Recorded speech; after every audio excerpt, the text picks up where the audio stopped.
Welcome back to AFA Today. Fred Jackson sitting in for Kevin McCullough. Today we're talking taxes. Hey, why not? It is April 15th, tax deadline day. Used to be, and I remember this, there used to be this long lineup at the post office. People waiting to the last. Never could figure that out, folks, honestly. Why you wait to the very last day. Usually get all the necessary documents in by, the end of January is the deadline there. Folks that are getting or feel they're going to get a tax return certainly rush to their tax preparer, whoever that is, and get it done. But what a lot of Americans realize is that the tax burden in this country has just been building and building and building. We all complain, those of us who pay taxes, and not every American does. But those of us who pay taxes and see our tax bill going up more and more every year, we complain a lot. But the question today is, where would you cut?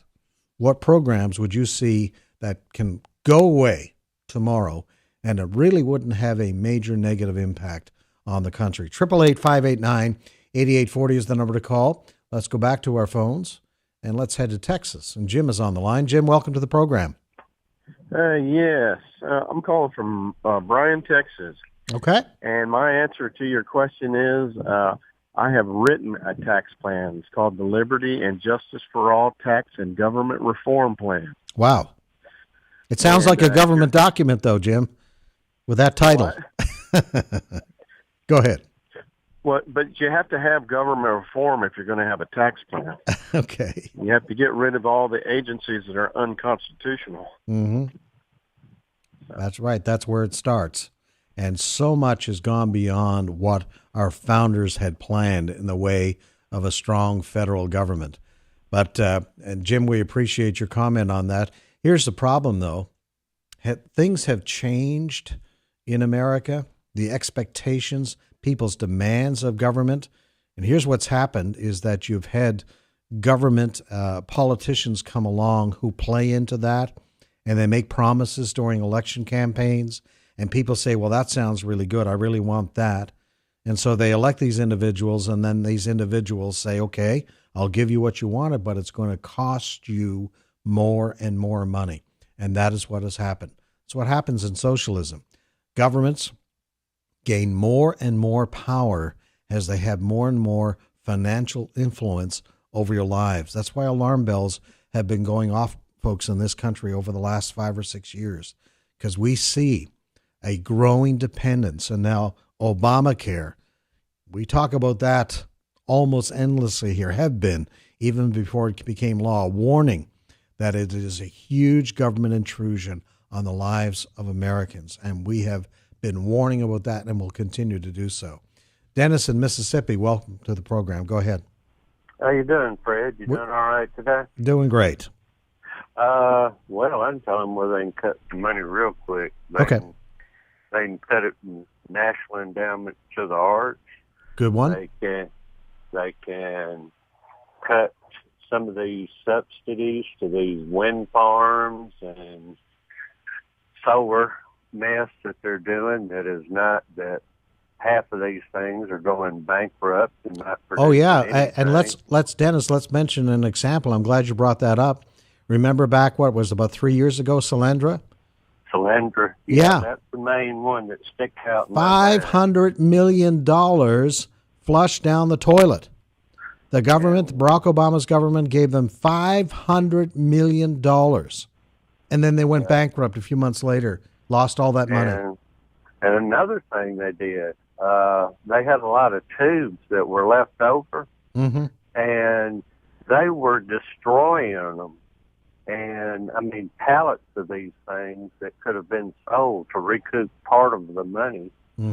But they destroyed these things. They should have been sent to prison for that. Yeah. Well, listen, Dennis, I appreciate that. We've got a lot of calls here. I want to get all the suggestions in, but that's another one. These subsidizing these companies, man, go down the list. The bailout of GM and Chrysler. Wow. Hundreds of billions, not millions, hundreds of billions of dollars. Ford didn't take any money. They're doing just fine. Toyota, they're doing just fine. Too big to fail. Remember that? Too big to fail? Yeah. Sonia, Ohio, welcome to AFA Today. Go ahead. Yes. I had three different ideas on tax reduction. One was the Planned Parenthood. I'll bring it up first. Okay. Since that's what you've been talking about so much. Mm-hmm. They've got, people don't realize it, but they've got 6 Planned Parenthood organizations in New York City alone. Mm-hmm. The people, the CEOs, make $250,000 a year upwards. Yeah. Each one of them has net worth of over $25 million. Mm-mm. Some of them up to $58 million. Yeah. And all the money they spent on the campaign on the last election, that should have made them taxable right there. They should have lost their tax exempt purpose. Mm-hmm. Second one is duplicate agencies. We've got state agencies, and then we have federal agencies that do the same thing. Yep. State agencies more or less are helping people, small businesses, by telling them if they need something changed or anything, and then the federal agencies come in with a different set of rules in the states and feel they have to fine. Every time you see the feds come in, you know you're going to get a fine, which hurts the small businesses that are trying to thrive. Yep. And what's your number 3? Idea, yeah. Yeah. Go ahead. The third idea is our government workers, city, all the way up to federal, teachers, etc. They don't play by the same rules we do. They can retire before they reach age 65 and get full benefits. Mm-hmm. Some of them, if they've been there long enough and they're making so much money, we are paying their retirement. They don't have to pay into it anymore. Yeah. We give them a Yeah. higher living. Mm-hmm. And also, you know, they should be held on the same standards as the workers for their insurance purposes. Mm-hmm. None of them should have their retirement paid for them. Yep. And don't let them retire so young. We've got ones that retire, get full retirement, and what they call double dip, come back and work Yep. and draw their full retirement. Yep. And that hurts. That's why we're paying so much in school taxes. Absolutely. No. Sonia, some great suggestions there. We already had another caller talk about federal salaries. Let's just say a bookkeeper works for the federal government, paid sometimes twice as much as a bookkeeper in the private sector doing exactly the same type of work. It's just the kind of nonsense, folks. As I say, we're all aware of this, but, you know, we just have to hold our politicians accountable. And that's easy to say, but you have to step up to the plate and do that. Hold our politicians accountable. Craig, welcome to the program. Go ahead, sir. Yeah, hey, my name is Greg. I'm actually the vice chairman of the Constitution Party in Texas. Okay. And we just had a convention, and we talked about this.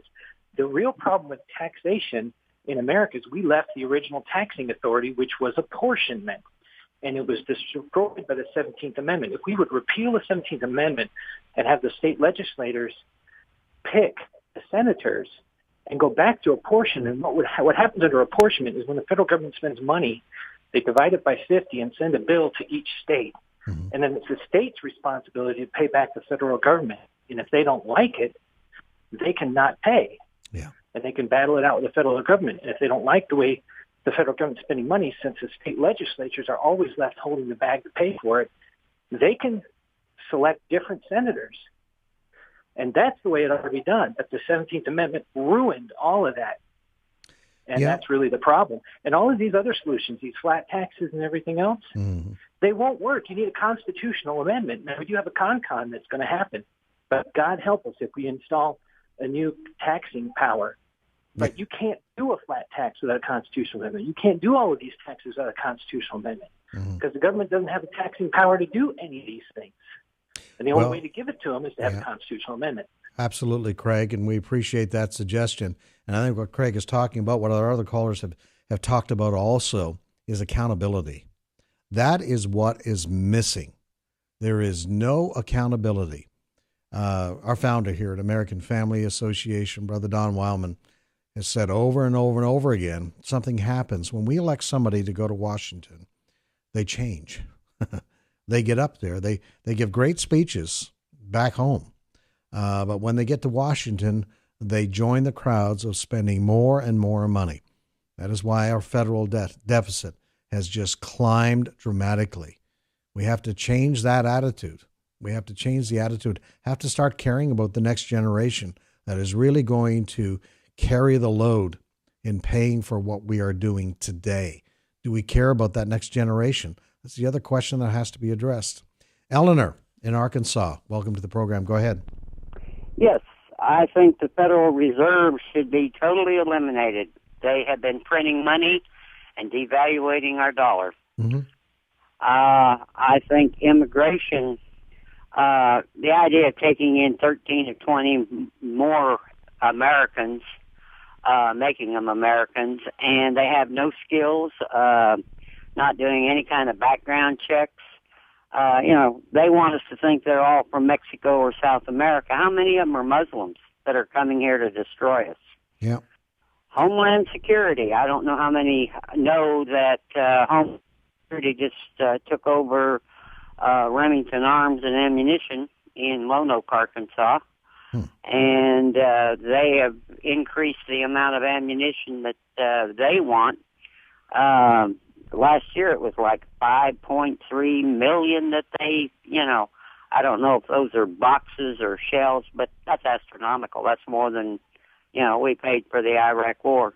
Yep. That's taxpayer money. Where's that money going? How much of it's going to the Muslim Brotherhood? Yeah. We don't know. All right, Eleanor, we appreciate that. It's very interesting. Eleanor brings up the issue of immigration. Now, we've talked a lot about on our programs the whole issue of illegal immigration. However, there's a new study out today. I just want to mention it quickly before we go back to our phones. James Gimple is a professor at the University of Maryland, has done a report which has been released by the Center for Immigration Studies. This does not deal with the problem of illegal immigration.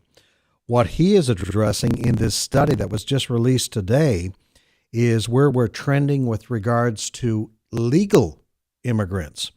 And basically, what's happening is that legal immigrants coming in, according to this report, are coming in with less education and low skills, and they are migrating to areas, larger cities for the most part, that support Democrats.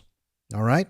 And the point of the study is this: the Republicans are being browbeaten right now into accepting some kind of amnesty program for illegal immigrants under the hope, they say, some in the Republican Party, that they will gain some of that vote coming out of that constituency.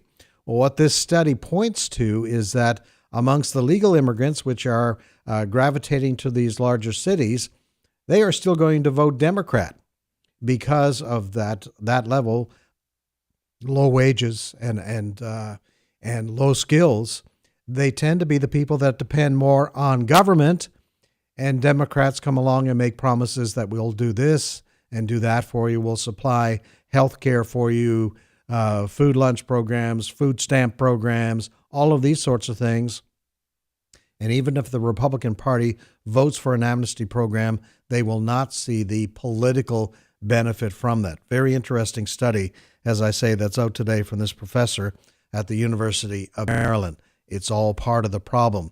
You have a growing constituency out there that says it wants more from the government, but you have a finite number of people who are being asked to pay more and more of the bill for that. All right. We got time, I believe, for one more call at least. Geraldine in West Virginia, go ahead. Hi, I don't think the American people should continue to be forced to pay to help subsidize the 40,000 yearly abortions in Israel. Mm-hmm. They have state-funded abortions, and we dole them out $3 billion every year. Yep, I agree with you. I think that should be Israel. I'm a big fan of Israel and a supporter of Israel, but when it comes to this sort of thing, the secular government in Israel, be it its support for the homosexual movement, I just find it absolutely disgusting that there was a gay pride parade and has been in Jerusalem over the last few years. But you're exactly right. We should be tying our tax support to Israel's support for abortion on demand. Just like we complain about Planned Parenthood in this country, we ought to be standing up and saying no, even to Israel, if they're using our taxpayers' dollars to, as you say, for abortions each year. Geraldine, I think that is an excellent suggestion. We've been asking you today for your suggestions on where would you change the tax code. As I say, all of us, those of us who pay taxes, let me guard my comment there. Those of us who pay taxes often complain about government waste, and certainly there's a lot of that. But, at the end of the day, folks, what you have to do is make that impression stick with the politicians. I live in a city where the airline service is now subsidized. Millions of dollars a year. People aren't flying the airplanes. We have to get to that point, folks, and it may hurt, but that's just one example where, okay, you don't have an airline service. If it has to be subsidized by the taxpayers, no, you just say no. And that's where we have to be today. Our thinking has to gravitate to that in a major way and then put it into public policy. Just say no to more taxpayers' dollars. Say no to bigger government. And that's what it's all about. We've been talking about this on this April 15th, Tax Day. Will it change? Really, that's up to the American people. Fred Jackson's been my pleasure to sit in for Kevin McCullough today. Lord willing, Kevin will be back tomorrow.